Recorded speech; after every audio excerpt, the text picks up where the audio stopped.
Here we have the kind of a corner post near the house, and we removed the 4x4 treated that someone had put in there temporarily.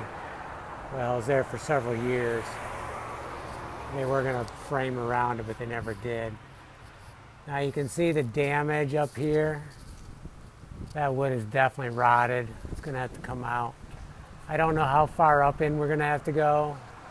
Hopefully this stuff here, the architectural design here, is all good.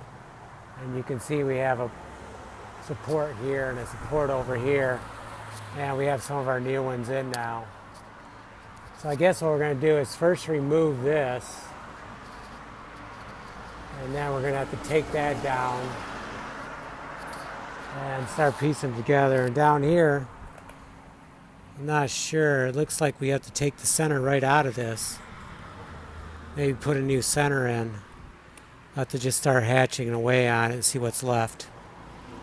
The outside is pretty good, so if we can keep the center, that'll be great.